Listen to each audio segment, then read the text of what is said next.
Sudah, Ibu. Oke. Jadi ini kita masuk ke materi yang pertama ya, dasar-dasar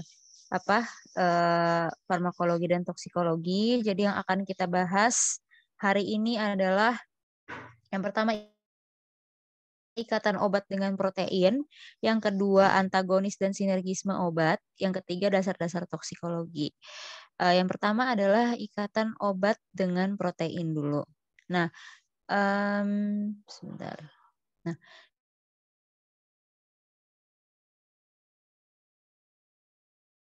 itu kan berikatan.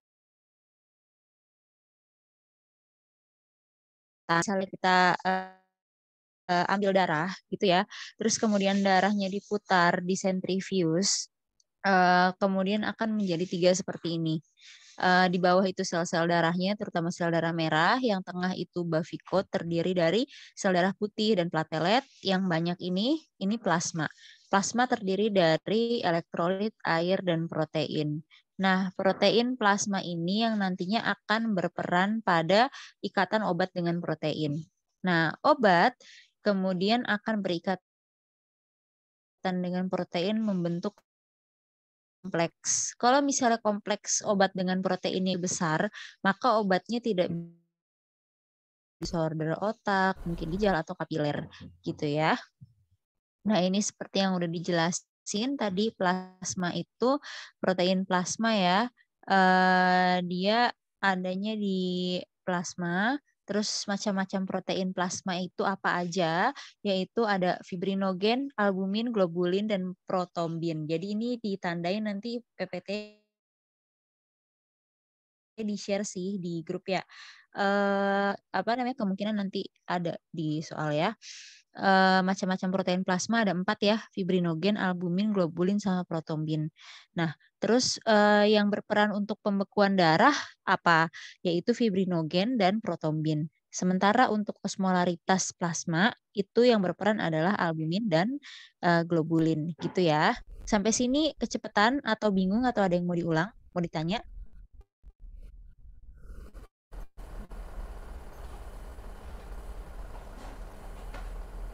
Gimana?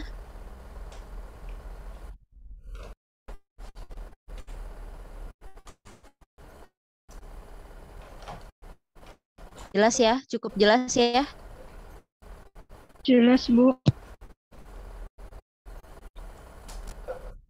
Di protein plasma tadi udah dijelasin ya. Untuk osmotik, kemudian transportasi, antibodi dan komplement, dan lain-lain. Nah, ikatan obat dengan protein itu ada 2 sifat. Reversibel dan irreversibel. Reversibel itu ketika obat yang sudah diikat dengan protein, obatnya bisa lepas lagi dari ikatannya. Ikatannya biasanya lemah ya.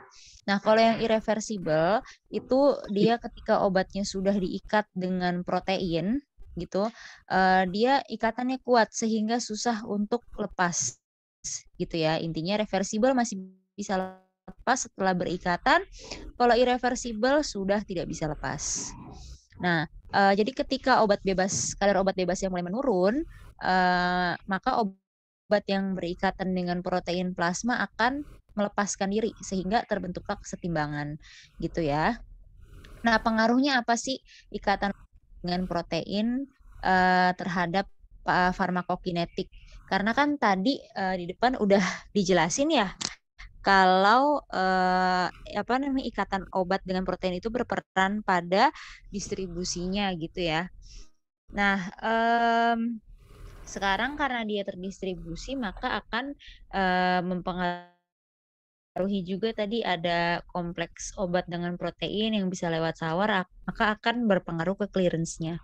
Dan ketika berpengaruh ke clearance-nya maka akan mempengaruhi juga waktu paruh eliminasi gitu. Dan tapi yang paling penting adalah ikatan obat protein itu mempengaruhi volume distribusi. Ini udah dijelaskan kadar obat dalam darah ya, eliminasi waktu yang dibutuhkan untuk obatnya diekskresikan melalui ginjal gitu ya. Volume distribusi mudah sehingga dapat menyebabkan lebih sedikit terdistribusi di jaringan gitu ya. Oke, ini, nice to know aja rumusnya. Kemudian kita masuk ke topik yang berikutnya, hubungan dan senyawa agonis dan antagonis ya, hubungan struktur, eee, antagonis dan agonis. Jadi, sama seperti nah, agonis itu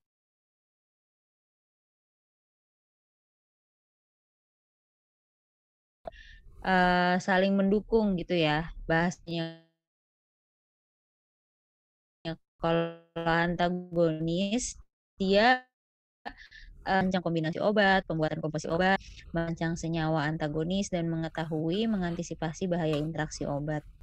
Nah, penggolongan senyawa antagonis itu ada antagonis farmasetik, jadi dia kata kuncinya adalah di sini ketidaksesuaian kimia.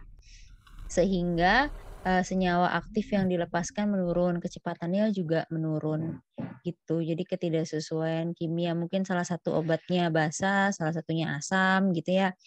Nah, terus ada lagi antagonis farmakokinetik. Farmakokinetik berarti, menyebabkan, kadar obatnya menurun di dalam darah, gitu. Kalau tadi kan, dia tidak sesuai ya, ketidaksesuaian antar obatnya. Kalau yang obat dalam jaringan, gitu. Entah penyebabnya karena menurunnya absorpsi, misalnya makan tablet besi dengan obat mah, gitu kan, jadi nggak diserap dengan baik, atau mungkin kurang, gitu. Eee, kayak gitu ya. Terus, yang ketiga adalah antagonis farmakodinamik ya. Dia antagonisnya pada plasma atau reseptor. Jadi misalnya sama-sama menduduki, kanal kalsium gitu ya. Jadi itu udah termasuk antagonis farmakodinamik gitu. Jadi mereka berebut ya. Oke. Nah, kombinasi obat itu tadi 2 obat atau lebih dalam satu formulasi, kemudian akibatnya ada peningkatan atau penurunan efek yang tadi ya. Kalau desensitisasi itu, dengan 2 obat itu digabungkan, salah satu reseptornya tidak sensitif terhadap senyawa agonis gitu. Kalau kuratif, dia menghilangkan efek senyawa agonis. Jadi kan kalau kuratif menyembuhkan ya misalnya dia intoksikasi, maka, dia itu menghilangkan sifat, agonisnya gitu. Misalnya intoksikasi morfin. Nah, naloxon itu dia, sifatnya efek kuratif gitu ya. Sampai sini ada yang mau ditanya atau bingung?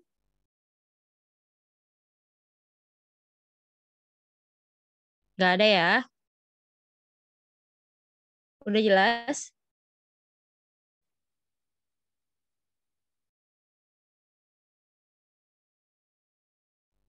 Oke, lanjut aja ya kalau gitu. Nah, sebentar.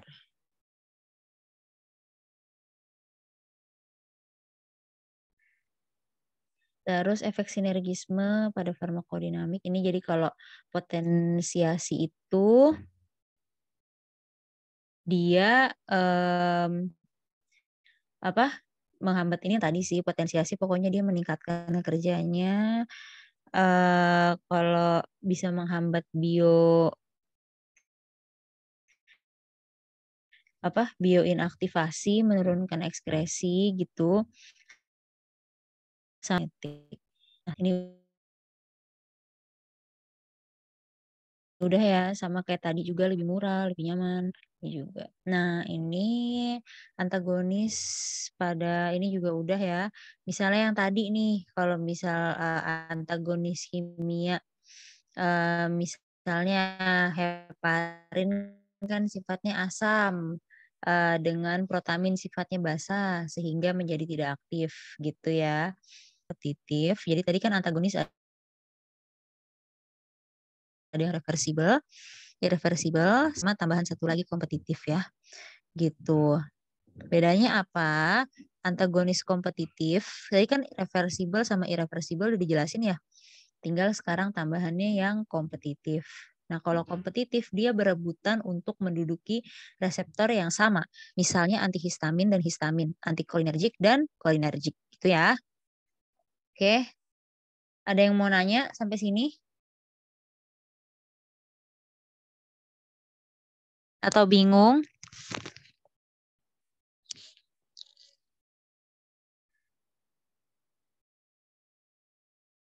Lanjut lagi ya. Udah.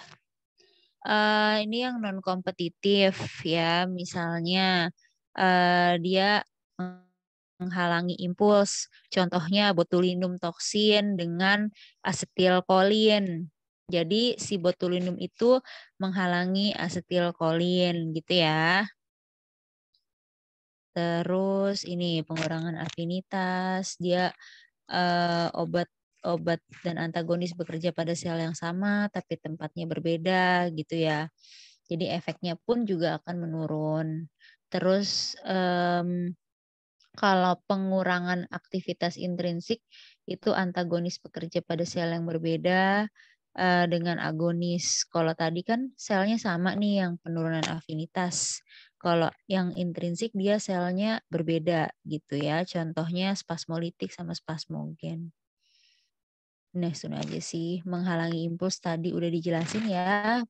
Botulinum toksin sama asetilkolin. Oke. Nah, ini fungsional ya, antagonis fungsional, dua efek yang berlawanan. Contohnya histamin dan isoaprenalin yang bekerja pada otot polos. Kemudian yang fisiologis juga dua senyawa agonis memiliki efek yang berlawanan, bekerja pada organ atau jaringan yang berbeda. Kalau fungsional itu selnya sama atau sistemnya sama tapi tempatnya bisa beda. Kalau ini dia benar-benar berbeda gitu ya. Misalnya norepineprin sama beta adrenergic gitu ya. Terus ini udah dijelasin yang irreversible, kompleks. Ini juga udah ya. Tadi diulang lagi. Nah, terus sampai sini bingung atau ada yang mau ditanya?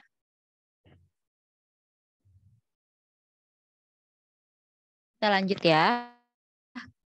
Kemudian selanjutnya dasar-dasar toksikologi. Jadi suatu zat itu dianggap toksik itu ketika dia memberikan efek buruk gitu ya. Sebenarnya semua zat itu memang mempunyai efek buruk, cuma dosisnya aja yang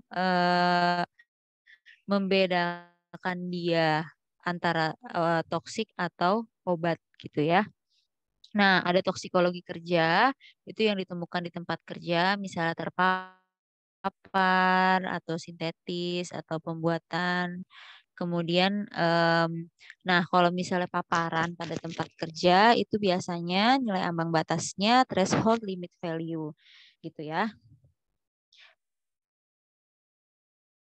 Terus kalau toksikologi lingkungan berarti berhubungan dengan lingkungan. Apa? Misalnya polusi. Tolak ukurnya apa? ADI, accept acceptable daily intake. Jadi kadar yang dapat diterima tanpa resiko yang berarti, tapi dia per hari gitu ya. Kalau tadi kan yang kerja itu TLV, kalau yang lingkungan ADI. Nah, terus kalau sudah masuk ke ekosistem berarti ekotoksikologi gitu. Nah, jalan dan lamanya pemaparan, jalan masuknya zat kimia berbeda-beda pada industri terutama inhalasi. transdermal per oral. Jadi emang jalan masuknya bisa beda-beda ya. Ada yang bisa dari tercium, inhalasi, kemudian oral diminum, misalnya usaha bunuh diri, atau apa namanya, keracunan yang lain gitu. Atau dia bisa masuk melalui pori-pori kulit gitu ya, atau transdermal. Pemaparannya kalau apa menahun itu dia dalam waktu yang lama ya gitu. Nah ini zat kimia yang paling spesifik ya, paling sering adalah keracunan CO. Misalnya pada orang yang mungkin di mobil sudah lama ya, di kendaraan lama, kemudian dia apa namanya, dia menyalakan mesinnya, mobilnya tidak berjalan, mungkin mesinnya juga masih yang lama juga, mengantuk-mengantuk, kemudian dibangunkan tidak bisa dibangunkan. Tidak bisa dibangunkan oleh keluarganya itu biasanya keracunan CO karena nanti kita ada ini CO itu berikatan dengan Hb sehingga Hb-nya itu tidak bisa mengikat CO2 maupun O2 gitu. Jadinya bisa dari mulai hipoksia, bisa takikardi, takipnu, bisa kematian gitu ya. Gagal napas. Nah, kalau misalnya sulfur dioksida itu dia iritan mukosa mata dan kulit, biasanya pada hasil pembakaran. Nah, ketika udah keracunan sulfur, paru-parunya tuh bisa bengkak, jadi edema paru gitu. Terus pembuluh apa saluran pernafasannya bisa menyempit yang kita bilang dengan bronkokonstriksi. Gitu ya. Nah, NO2 nitrogen dioksida. Jadi dia hasil dari pembakaran gas ternak ya, tapi nggak spesifik sih. Yang spesifik tadi karbon monoksida sama SO2 gitu. Terus ini kalau zat yang tadi kan apa namanya dari udara ya. Sekarang zat pelarutnya. Zat pelarutnya itu ada hidrokarbon alifatik, kloroform, metilkloroform. Dulunya obat bius tapi sekarang udah nggak dipakai ya. Gitu. Dia bisa menyebabkan depresi central nervous system, sistem saraf pusat gitu. Tapi nggak spesifik juga. Hidrokarbon aromatik juga dia depresi sistem saraf pusat, terus anemia aplastik, leukopeni, pansitopeni, trombositopeni gitu. Termasuk di dalamnya itu adalah benzen. Nah, benzen itu sering karena kita setiap hari pakai untuk membersihkan rumah, mungkin karbol atau bisa juga kamper gitu ya. Nah, itu dia bisa juga ada bisa menyebabkan faktor resiko keganasan gitu ya. Nah, terus insektisida. Insektisida ini ada yang DDT, tapi sekarang jarang ya. Dia bisa masuk lewat kulit, bisa terhirup atau bisa diminum gitu. Tapi yang paling sering insektisida yang paling sering dipakai sekarang adalah organofosfat. Jadi bayangin kalau misalnya nanti mau ada soal ya, kalau kita nyemprot misalnya kecoa pakai baygon, dia akan terbalik, kemudian dia bergerak-gerak sendiri, kemudian mati. Nah, kenapa dia bisa begitu? Karena insektisida organofosfat itu dia memberikan efek antikolinesterase dan kolinergik gitu. Sehingga ketika kolinergiknya dia terangsang, maka dia akan menjadi hipersalivasi. Jadi kalau misalnya ditemukan seorang wanita meninggal setelah meminum zat yang tidak diketahui namanya misalnya, ditemukan dengan mulut berbusa, sempat kejang 1 kali dan saat diukur kekuatan motorik pasien, kaki pasien motoriknya 1/5. Berarti kan ada paralisis, ada kejang, ada apa namanya kolinergik tadi yang hipersalivasi. Nah, itu jawabannya intoksikasi insektisida organofosfat. Jadi keracunannya organofosfat ya, yang apa namanya baygon gitu ya. Nah, terus insektisida karbamat dia menghambat asetilkolin esterase ya. Lebih singkat sih, tapi ini yang paling sering organofosfat ya. Gitu. Nah, penggolongan intoksikasi menurut terjadinya ada yang mencoba untuk menarik perhatian, ada yang mau bunuh diri, ada yang kecelakaan, ada yang pembunuhan. Lamanya ada yang keracunannya akut, misalnya diminum gitu, atau kronik dia menghirup terus lama-lama, misalnya dia menghirup benzen terus lama-lama dia CA gitu ya. Jadi intoksikasinya tuh ada berbagai tergantung timelinenya. Nah, menurut alat tubuh yang terkena SSP, jantung, ginjal, dan lain-lain.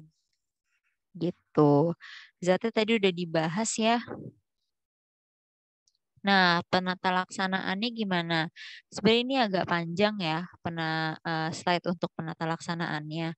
Tapi yang paling penting itu adalah terapi utamanya kita bersihkan dulu saluran nafasnya. Atau kalau misalnya dia terminum, kita paksa dia untuk muntah. Kita lakukan bilas lambung dulu gitu ya. Jadi kita tanya dulu kapan kejadiannya, jam berapa, kita ukur tanda vitalnya, terus kemudian kulit, abdomen kita evaluasi semua, tapi simultan aja, nggak usah terlalu lama di situ. Kita lihat dulu, kalau misalnya ternyata masih bisa dimuntahkan, baru diminum misalnya. Nah, kita bisa pasang apa namanya NGT, nasogastric tube untuk bilas lambung sehingga termuntahkan. Tapi kalau sudah masuk ke dalam aliran darah, sudah lama, itu biasanya kita perlu antidotum gitu ya. Jadi pertama kita bersihkan dulu gitu. Kalau misalnya bisa dimuntahkan, kita bisa suruh muntahkan. Nanti ada obatnya di belakang ya. Nah, untuk tanda vitalnya, kalau misalnya dia hipertensi dengan takikardi, itu amfetamin, kokain. Kalau obatnya ya, kalau misalnya dia hipotensi dengan bradikardi, biasanya narkotik. Nah, kalau dia hipertermi, demam gitu, berkeringat, pokoknya dia saraf simpatisnya ya, berarti obat-obat simpatomimetik gitu ya, atropin atau salisilat. Nah, kalau mata paling khas yang eh, miosis. Miosis itu dia mengecil ya, namanya pinpoint pupil. Itu khas untuk morfin ya, gitu. Nah, terus kita lihat juga mulutnya. Kalau misalnya seandainya dia minumnya benzen yang basa berat, misalnya dulu harpik gitu ya, itu bisa ada tanda luka bakar di dalam rongga mulutnya. Nah, terus kalau misalnya dia organofosfat juga kan tadi dia merangsang kolinergik ya, sehingga berkeringat juga bisa kita temuin di pasiennya gitu. Ini AGD ya, analisa gas darah, tergantung sih kalau PCO2-nya meningkat, gagal napas gitu ya tadi sih yang organofosfat, atau yang sulfur gitu, atau yang karbon monoksida kan dia bisa membuat gagal napas ya gitu. Terus tadi ya, kalau misalnya pakai baju yang udah terkontaminasi, mungkin luka intoksikasinya bahan kimianya dari kulit, kita bisa buka dulu bajunya. Tadi bisa kita suruh muntah, bilas lambung, atau mempercepat pengeluaran toksin, katarsis ya, gitu. Nah, kalau misalnya untuk dimuntahkan, kita ntar ada di sini kayaknya. Nah, kalau misalnya sebentar. Nah, ini jadi kalau misalnya seandainya tidak ada antidotumnya atau kita belum tahu, kita bisa berikan juga dia arang aktif gitu. Kalau misalnya dia mempengaruhi ginjalnya, sudah meningkat, fungsi ginjalnya sudah terpengaruh, kita bisa lakukan cuci darah atau hemodialisa gitu ya. Oke. Nah, untuk logam berat paling sering itu adalah timbal. Nah, timbal ini dia eh, mempengaruhi, dia paling sering menyebabkan kerusakan ginjal ya, timbal gitu. Terus kalau arsen itu em, dia paling sering menyebabkan depresi sumsum tulang. Itu aja sih intinya ya. Merkuri, air raksa nggak spesifik ya. Nah, kalau misalnya tadi yang senyawa kimia itu harus diberikan antidotum, kalau logam berat kita memberikannya kelator karena logam berat itu bisa diikat gitu ya. Nah, tapi ini sebenarnya bukan untuk keracunan. Biasanya paling sering pada pasien talasemi di mana Fe-nya itu meningkat terus sehingga apa? Karena sel darah merahnya pecah terus. Makanya supaya dia nggak keracunan Fe, kita memberikan terapi kelasi besi gitu. Ini nice to know aja sih, bisa dibaca ya. Sekian presentasinya, mungkin ada yang mau tanya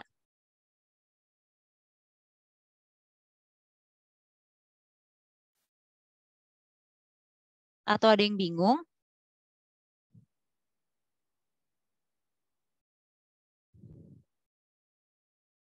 Kalau nggak ada, kita langsung aja mulai presentasi yang kelompok satu ya, sambil disiapin dulu aja presentasinya ya di slide share. Silahkan kelompok satu.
Gimana ini kelompok satunya mana yang mau presentasi? Atau kelompok mana dulu yang udah siap? Nggak apa-apa, bisa langsung ya.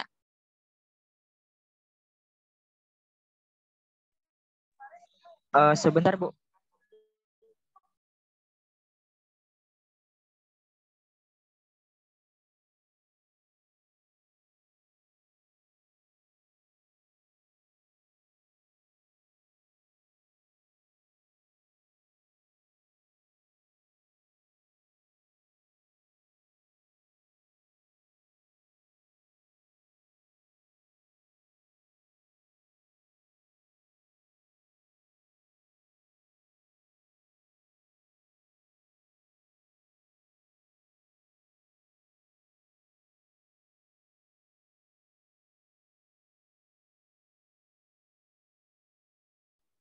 Ibu boleh kelompok 3 duluan ya, Bu?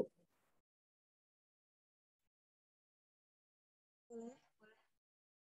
Boleh nggak?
Gimana? Bu, kelompok 3 boleh duluan, Bu. Boleh, boleh. Baik. Izin share screen ya, Bu. Oke.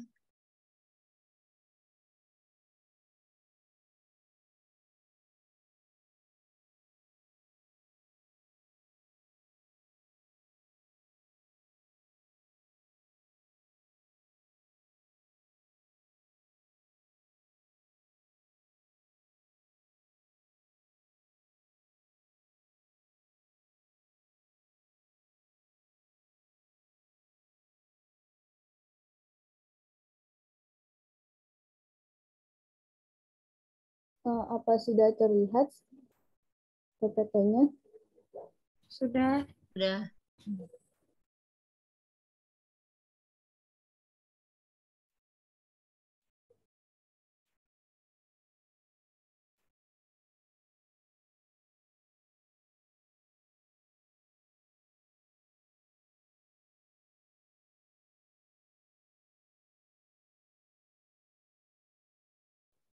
Baik, saya akan mulai presentasi.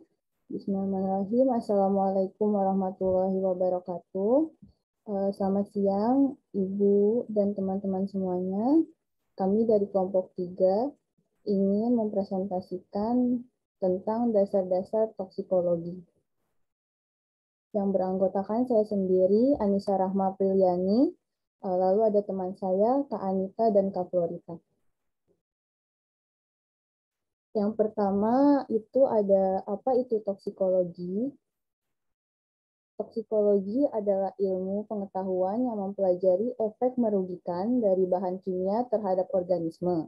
Sedangkan ilmu toksikologi ialah ilmu yang mempelajari tentang racun, termasuk mendeteksi, mengisolasi, memisahkan, dan menganalisis secara kualitatif dan kuantitatif cara kerja racun dalam tubuh, dan bahan yang digunakan untuk menetralkan racun.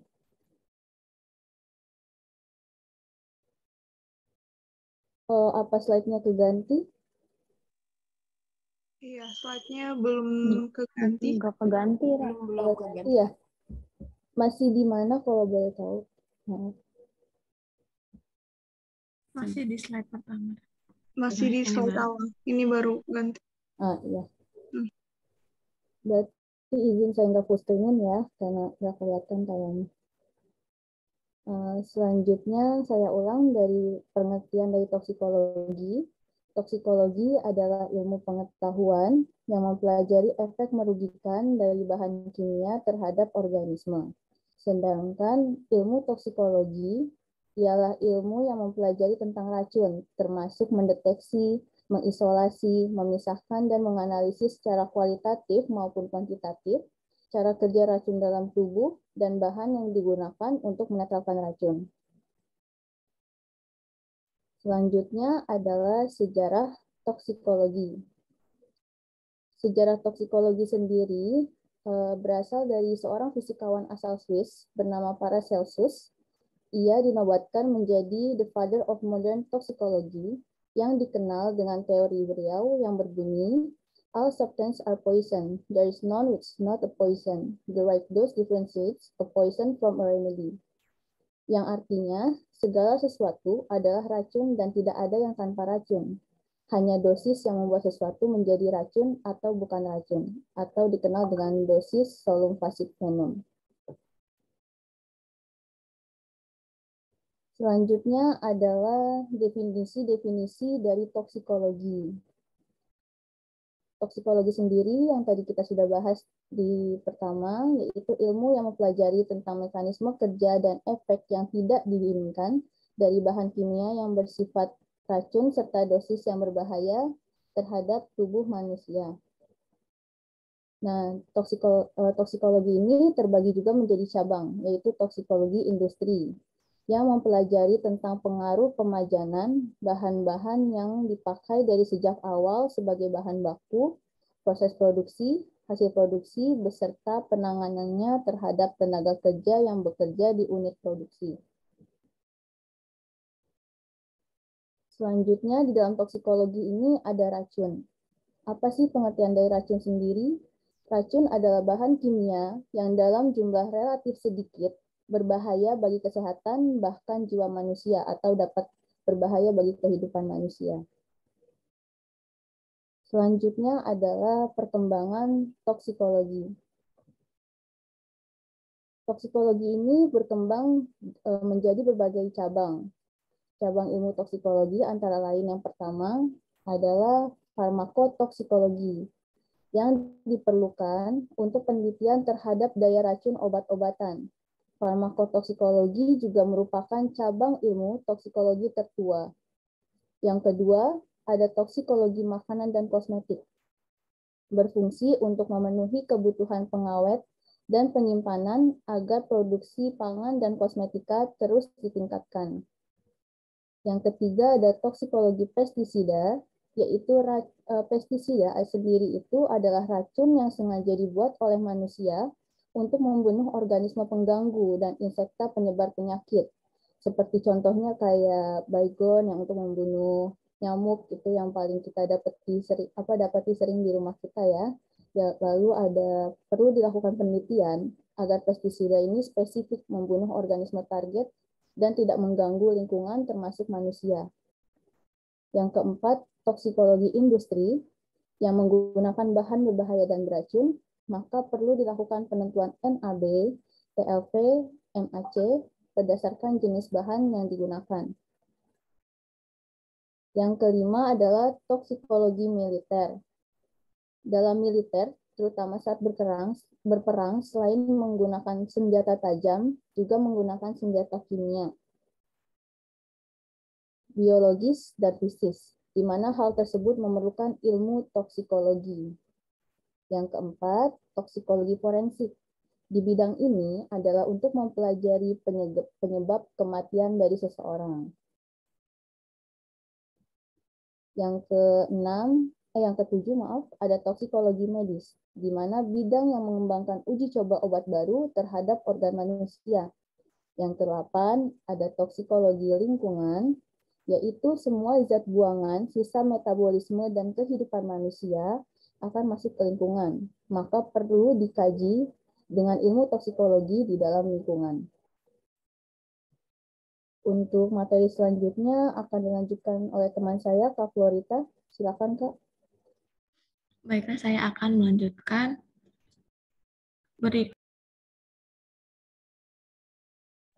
Baiklah, saya akan melanjutkan. Di sini ada pengertian dari obat dan racun, di mana obat adalah bahan atau campuran bahan yang berasal dari hewan, tumbuh-tumbuhan, atau zat kimia yang dapat digunakan untuk mencegah, menghilangkan, mengobati, mendiagnosa, ataupun menyembuhkan penyakit atau gejala penyakit, dan juga untuk mempercantik badan.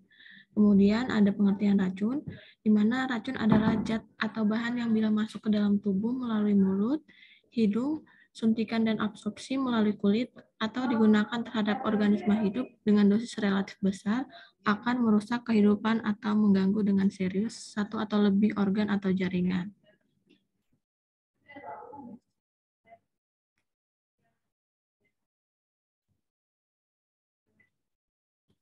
Kemudian jenis zat yang berpotensi sebagai racun berasal dari, yang pertama dari rumah tangga, itu ada desinfektan, insektisida, kalau dari pertanian itu pestisida, medis, narkotika, obat keras, dan obat lain. Industri itu ada logam berat, asam dan basa kuat. Kemudian dari alam bebas yaitu ganja, jamur, binatang berbisa. Kemudian dasar-dasar terjadinya keracunan. Yang pertama, kelainan genetik, kedua defisiensi enzim, yang ketiga interaksi obat. Jenis-jenis toksikologi itu ada yang pertama toksikologi deskriptif, mekanistik, regulatif, forensik, klinik, kerja, lingkungan, dan yang terakhir ekotoksikologi. Penyebab keracunan itu bisa diproduksi dari tumbuhan, hewan, atau bakteri. Jenis-jenis. Nah, di sini penjelasan dari jenis-jenis toksikologi. Yang pertama tadi ada toksikologi deskriptif, yaitu melakukan uji toksisitas untuk mendapat informasi yang digunakan untuk mengevaluasi risiko yang timbul oleh bahan kimia terhadap manusia dan lingkungan. Kemudian toksikologi mekanistik, di mana teknologi toksikologi mekanistik itu menentukan bagaimana zat kimia menimbulkan efek yang merugikan pada organisme hidup.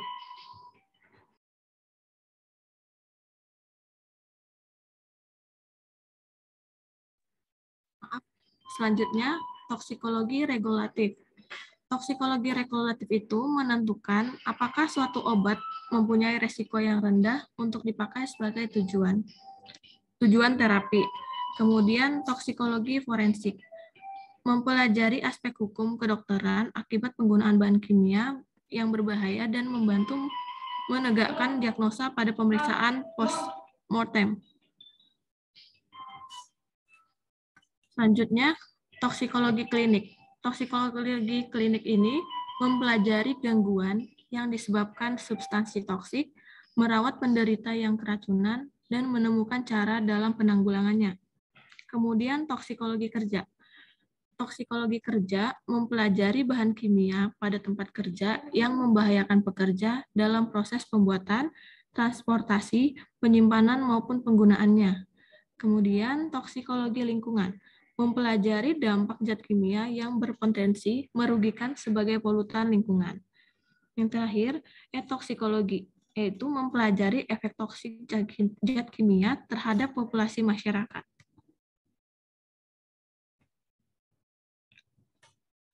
Toksikologi eksperimental, yaitu pemakaian obat secara kronik.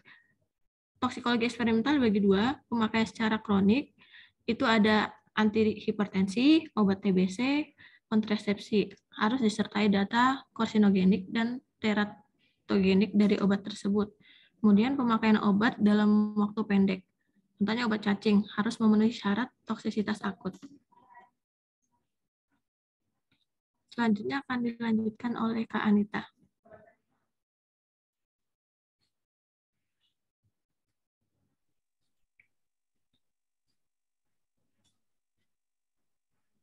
Klasifikasi keracunan. Yang pertama, menurut cara terjadinya keracunan, yaitu self-poisoning atau meracuni diri sendiri, attempt suicide atau usaha bunuh diri, accident poisoning, tidak disengaja, atau homicidal poisoning atau akibat pembunuhan. Yang kedua, menurut mula terjadinya keracunan, yaitu ada keracunan akut dan keracunan kronis.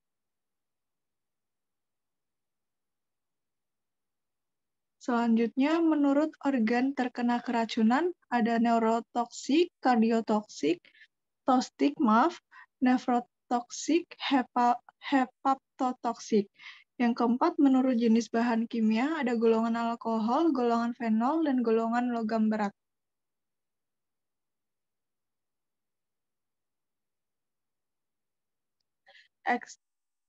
Accidental poisoning pada anak-anak balita, kebiasaan memasukkan benda ke dalam mulut, termasuk obat-obat yang menarik warna dan rasanya, seperti tablet berlapis gula, warna-warni tablet dan sirup, serta aromanya, minyak tanah, dan lain-lain. Pada anak muda, biasanya golongan obat yang disalahgunakan atau untuk mencari kesenangan. Sedangkan pada orang dewasa, golongan barbiturat, golongan hipnotik, dan sedatif lain, dan obat nyamuk cair merupakan pilihan utama bagi orang yang mengalami depresi berat untuk bunuh diri.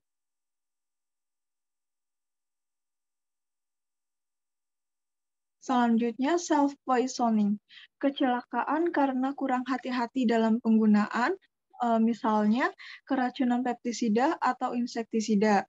Yang kedua, keracunan oleh toksin tertentu atau biasanya dihasilkan oleh mikroba. Misalnya enterokoksin yang dihasilkan oleh kuman Staphylococcus, toksin botulinum yang terdapat dalam makanan kaleng yang sudah rusak karena pengawetan tidak sempurna.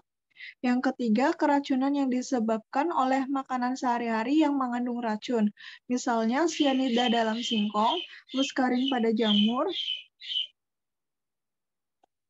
asam jengkolat pada jengkol, penyumbatan tubuli ginjal, hematuria anuria. Selanjutnya, keracunan boraks dan formalin, yaitu pengawetan makanan seperti bakso, ikan, tahu, dan sebagainya. Berikut ini yang perlu diperhatikan pada permulaan keracunan. Yang pertama, kesadaran, kedua, respirasi, ketiga, tekanan darah, keempat, kejang, 5, pupil mata, 6, jantung, 7, bising usus, dan lain-lain. Oke, yang pertama ada kesadaran. Kesadaran merupakan merupakan petunjuk penting tentang beratnya keracunan. Makin dalam koma, makin berat keracunan dan persentase kematian juga akan bertambah. Secara toksikologi, penurunan kesadaran dibagi atas 4 tingkat. Tingkat pertama, penderita mengantuk tapi masih bisa diajak bicara. Tingkat kedua, penderita sopor atau keadaan mengantuk berat tapi bereaksi dengan rangsangan minimal.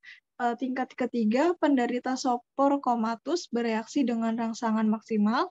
Tingkat keempat, penderita koma tidak ada reaksi sama sekali.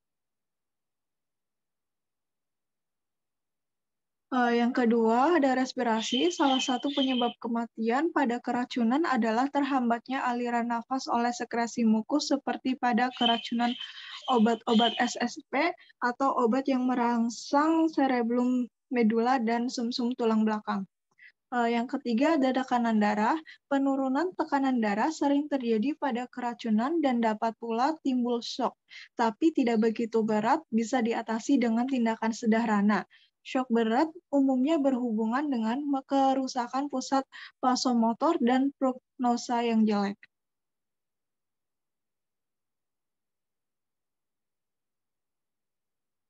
Oke. Yang keempat, kejang merupakan tanda adanya stimulansia pada SSP, medula spinalis, atau skrinin, hubungan saraf otot, atau insektisida organofosfat.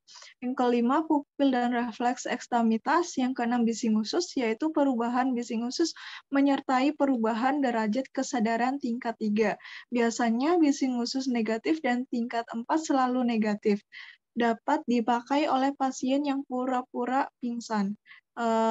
Yang selanjutnya, gejala lain seperti gangguan keseimbangan asam basa, air, tanda kerusakan hati dan ginjal, retensi urin, muntah, dan diare. Oke. Selanjutnya, terapi intoksikasi. Secara umum, penanggulangan keracunan dapat dilakukan dengan cara terapi simptomatis, mencegah absorpsi selanjutnya dari racun, dan mempercepat pengeluaran racun dari tubuh.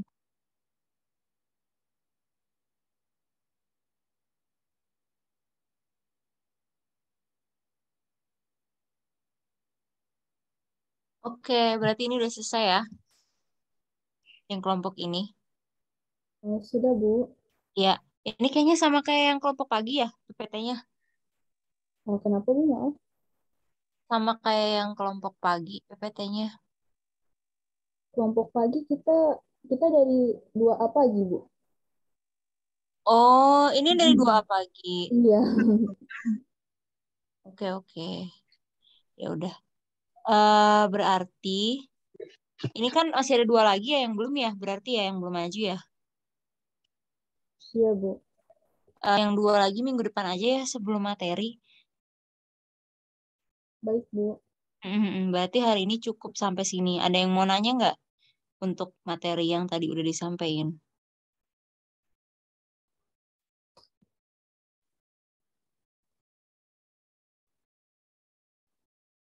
Kalau nggak ada, hari ini kita cukupin dulu sampai di sini ya. Nanti yang 2-nya lagi sebelum mulai materi minggu depan ya. Oke, wassalamualaikum warahmatullahi wabarakatuh. Waalaikumsalam warahmatullahi wabarakatuh. Terima kasih, Bu. Terima kasih.